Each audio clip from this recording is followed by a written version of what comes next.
ربیع الاول کا مہینہ آتا ہے، ہم الصلاۃ والسلام علیک یا رسول اللہ کے جھنڈے اپنے مکان کی چھتوں پہ لگا لیتے ہیں، اور ہم یہ سمجھتے ہیں ہم رسول سے بڑی محبت کر رہے ہیں، ہم رسول سے بڑی محبت کر رہے ہیں۔ کہنے والے یہاں تک کہتے ہیں نثار تیری چہل پہل پہ ہزاروں عید ربیع الاول، سوائے ابلیس کے جہاں میں سبھی تو خوشیاں منا رہے ہیں۔ باتیں تو بڑی اچھی ہیں، باتیں تو بڑی اچھی ہیں، جذبات کے آئینے سے دیکھا جائے تو بات سمجھ میں آتی ہے، بھائی کیسے رسول کے چاہنے والے ہیں، رسول کی آمد کا مہینہ ہے، رسول کی پیدائش کا مہینہ ہے، اور آپ خوشی نہیں منا رہے، آپ کے گھر میں کوئی کھانا نہیں پک رہا ہے، آپ کے بچے کوئی نیا کپڑا نہیں پہن رہے، آپ کی گلی میں کوئی کمکما نہیں لگ رہا ہے۔ میرے پیارے بھائیوں، اگر یہ سارے کام رسول اکرم کی محبت کا تقاضا ہیں،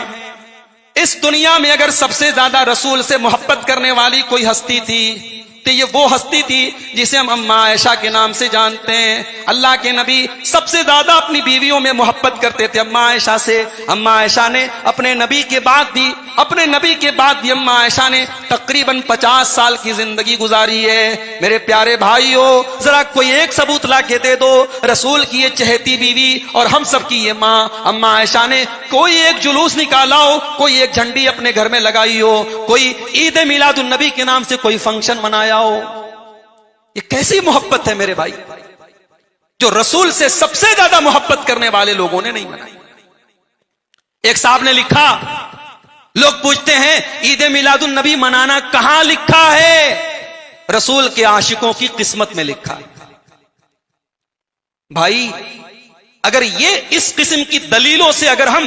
شریعت کے مسائل حل کریں گے، ہمارے عیسائی بھائی حضرت عیسیٰ کا جشن ولادت مناتے ہیں 25 دسمبر کو، اب ہم ان سے پوچھے بھائی تم کرسمس کیوں مناتے ہو، اس کی دلیل کیا ہے، اس کا ثبوت کیا ہے؟ وہ کہے گا ہماری قسمت میں لکھا ہے۔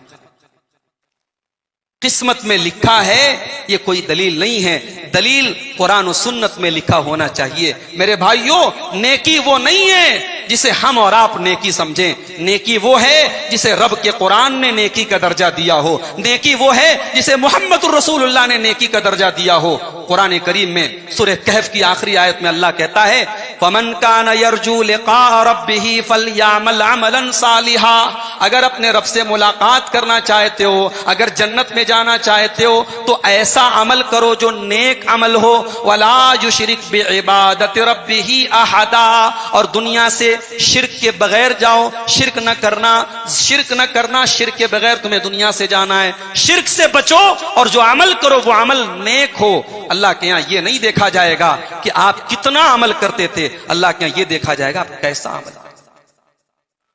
بھائی ہم تو یہ سمجھتے ہیں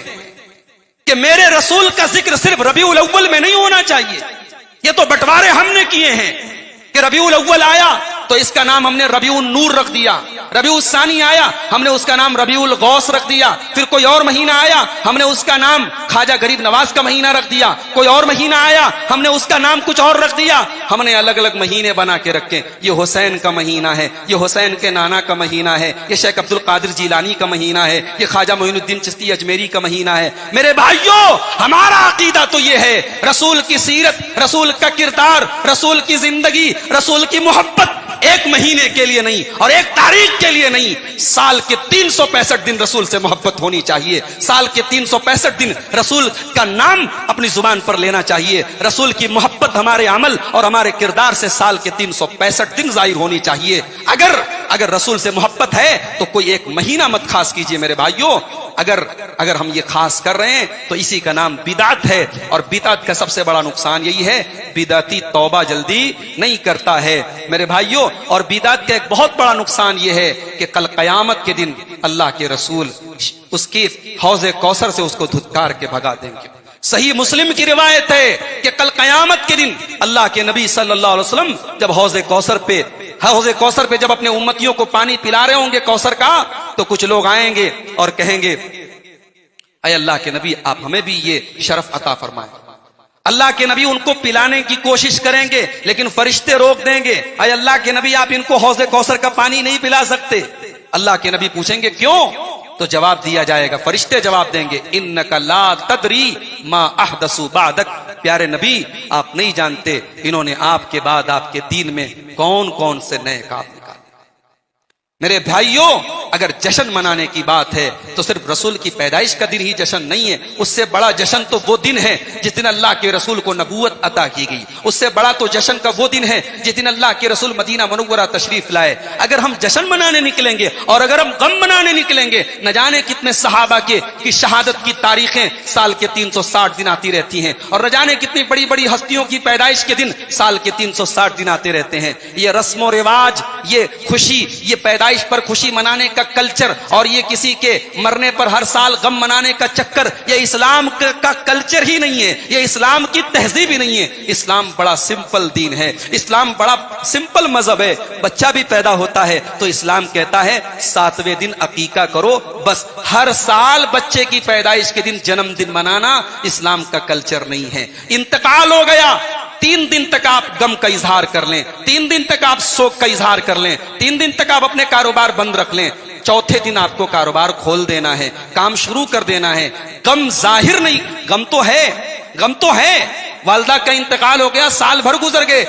دل میں غم کی تو تکلیف تو ہے، ٹھیس تو ہے، احساس تو ہے، مگر آپ کو شریعت اجازت نہیں دیتی ہے کہ آپ سال کے ہر سال جس دن آپ کی والدہ کا انتقال ہوا ہے آپ اس دن برسی منائیں، آپ 40ویں دن چہلم منائیں، آپ جو ہے 13ویں دن تہراوی منائیں۔ یہ اسلام کا کلچر ہی نہیں ہے۔ مگر آج افسوس ہمارے بہت سارے بھائی، میں بڑے ادب سے، بڑے پیار سے اور بڑی جو ہے محبت سے ان سے کہنا چاہتا ہوں، بھائیوں آپ کا جذبہ قابل تعریف ہے، رسول اکرم سے آپ کی محبت قابل تعریف ہے، رسول اکرم سے آپ کی عقیدت قابل تعریف ہے، مگر محبت کے نام پہ ہم ہر وہ کام نہیں کر سکتے جو ہمارا دل چاہے، جو ہمارا دل چاہے ہم وہ کام نہیں کر سکتے۔ محبت کے نام پر بھی ہم وہی کام کریں گے جو قرآن و سنت سے ثابت ہے۔ تو بدعت یہ ایک ایسا گناہ ہے میرے بھائیوں جس سے انسان توبہ نہیں کرتا ہے۔